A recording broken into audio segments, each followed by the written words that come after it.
Hello everybody, my name is Bricky, currently running away from a Panzer Soldat because I ran out of ammo. Do not test me, I will cry. Call of Duty Zombies is a game mode that is near and dear to my heart. As a young lad, my eyes were just as wide as everyone else's when I found out that there was a secret survival mode once you finish the World at War campaign. Looking back on it, it's quite humorous how just an additional mode they added on turned into such an incredibly large phenomenon. It reminds me when I played Fortnite survival mode, and then they just kind of threw in a BR as an afterthought. And now, fuck. But today I want to talk about what I deem to be the strongest Call of Duty Zombies experience currently on the market. But first, a quick word from our sponsor for today's video.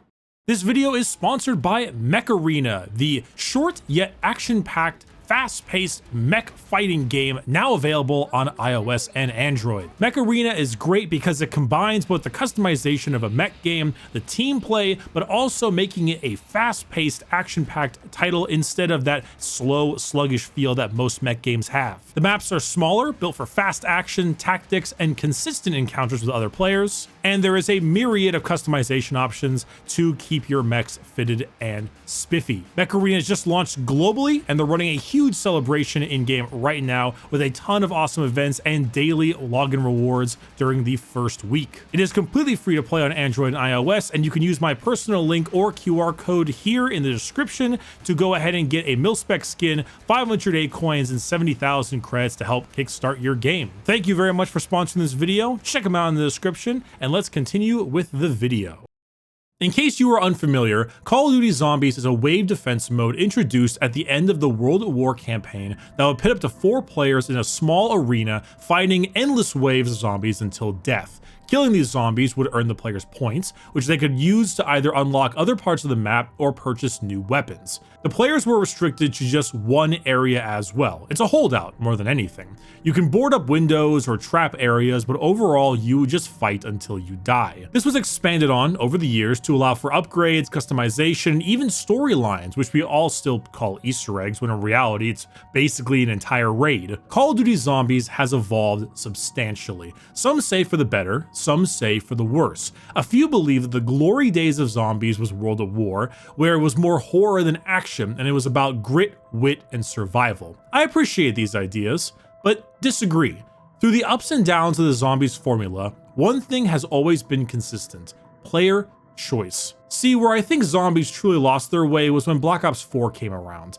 The god-awful UI was certainly a part of it. I have to mention that every time I talk about Black Ops 4 Zombies because just Jesus Christ, that UI. But throughout all the prior games, the one thing that Zombies did well was to allow players the choice to take part in the additional mechanics. If you wanted Zombies to be as bare bones and stripped down as good old Noct, it was an option for you.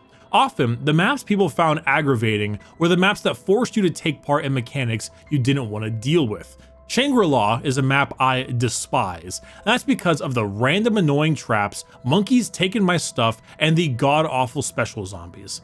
Another example for me would be Die Rise. The Die Rise elevators are something I'm going to have to constantly deal with in order to work with the map. I don't get a choice in the matter, and the randomness only makes it much more aggravating. This can be translated even to maps I enjoy, however. I actually really like Call of the Dead, but I'd be lying if I said George Romero, rest in peace, was a good mechanic to deal with. There are exceptions to this rule, however. Some maps are just so incredibly well made that they transcend any annoyances you might have with their base functionality. Mob of the Dead is a great example of that. The afterlife system is perfectly fine because it serves a decently interesting function and is used to help traverse. The map is designed too well and goddamn looks too good for it to truly be a problem. Once you get to Black Ops 4 though, you're practically forced to deal with the bombardment of shit thrown at you. Whether it's the insane amount of special zombies, the way you get power, or sometimes even just moving through the map, it feels like roadblocks after roadblocks after roadblocks that prior maps would have considered rather easy to handle. Now on the flip side, you have Cold War. Now Cold War completely changed the zombies formula in more ways than I even have time to explain. I did make a video on it though, in case you'd like to check it out. Though in Cold War's world, the extra craziness comes from the out of the game upgrades. The gameplay is very bare bones and rather simple. You don't go much farther than perks, power, and pap, but upgrading weapons, perks, abilities, and all that is way more in depth. So Cold War Zombies, while fun, almost isn't something I want to look at right now when talking about a normal zombies experience. From what I've said before, I firmly believe that the best, the strongest zombies experience is Call of Duty Black Ops 3. Black Ops 3 as a game came around at an interesting time. It followed Advanced Warfare, the first real future COD, and went even farther, creating specialists, wall running, and overall making a formula that the community would come to hate, but I rather enjoyed. On the zombies side of it, however, it launched with 2 maps, Shadows of Evil, and a remake of the World at War map, because I'm giving up on the German, The Giant. The Giant was the most popular World at War map because it was both the final one and had the most depth to it. So people played the shit out of it because Shadows of Evil wasn't particularly loved on launch for the same reasons I mentioned before. Shadows required a lot from a new player. It was incredibly unfriendly to anyone starting out and to casual players alike. In order to turn on power, for example, you had to go through a Lovecraftian transformation at certain altars on the map that could therefore turn on those power stations specifically and not for the entire map. And getting Pack-a-Punched involved meant running around grabbing special items in that Lovecraft mode for special sacrifices, and it was just a bunch of craziness. Very complicated for someone just getting into it. But with time and practice, players started to really enjoy Shadows of Evil, because if there is one way to get players to play your game, it is to make your shit look good. And Shadows of Evil looks damn good. Roaring 20s Lovecraftian, are you kidding me? Once you understood setup, it became second nature, and then that's when it opened up a whole new layer of upgrades. See, once setup is complete, you could gladly just stop there. If you wanted to survive as long as possible, old zombie style, you could. But if you wanted to go harder, grabbing the special weapon, the sword, the civil protectors, and more, the option was always available to you. Then we move over to the first DLC, Der Eisendrache. God, I fucking hate German, which is considered to be a top 5 zombies map of all time. I'm in agreement too. This map is stellar. Unlike Shadows, setup is actually really easy. If you want to turn on power, you open doors until you got to the switch. If you want to pack a punch, all you had to do was press X on like 2 locations and boom, you had that too. It was actually trivial how easy it was to set up. And like I said before, if you wanted to call it there, you absolutely could. Survive the longest you can. But throw in the Ragnarok, feed the dragons for the bow, upgrade the bow in a myriad of crazy ways, and now you had something to do. Also, Wolf Bow best bow. Zetsubo comes next. Now, Zetsubo no Shima is the least liked map of Black Ops 3, and it completely relates to something I mentioned earlier. Zetsubo is absolute agony to set up, especially if you're solo.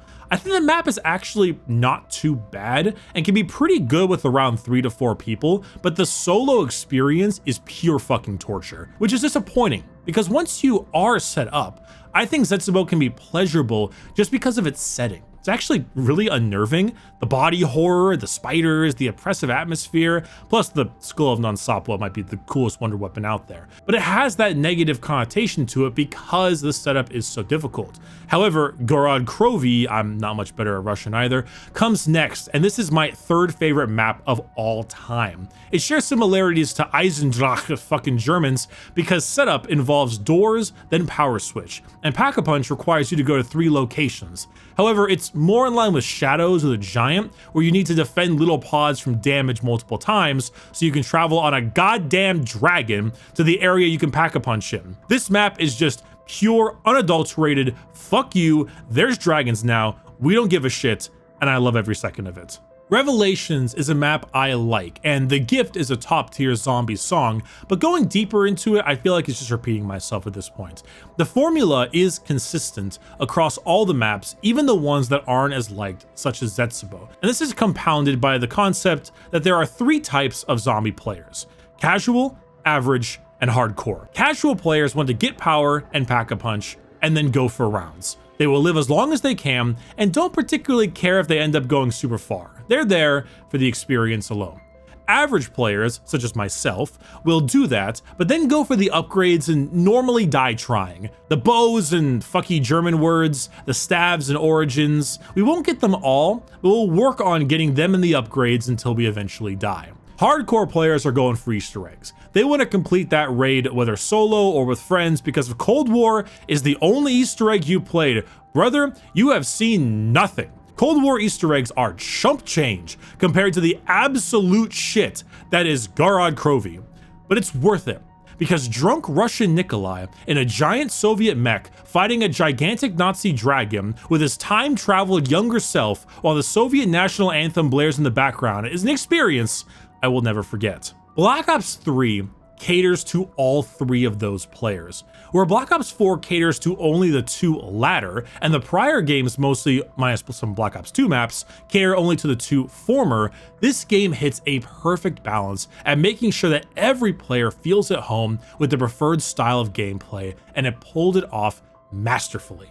I really enjoy horde-based shooters and horde game modes. I wish Killing Floor 2 wasn't so weird to play sometimes, and I wish I liked Vermintide more, but for now, loading up Black Ops 3 is a feeling I can get behind even after all these years. There's also the fact that they remastered basically every OG character map on it as well, but I didn't want to mention that because it felt kind of like cheating. People have never played Zombies before, and they ask me which game is the definitive Zombies experience, and my answer will always be Black Ops 3, because it caters to every kind of player. It has a wonderful selection of maps, a fantastic grip on art direction, and you get all the old maps because why the hell not? I would look for a discount or find a code somewhere though, because they still charge laughably high for it on Steam. Cold War isn't bad, but it certainly doesn't have that grip on the formula that Black Ops 3 did.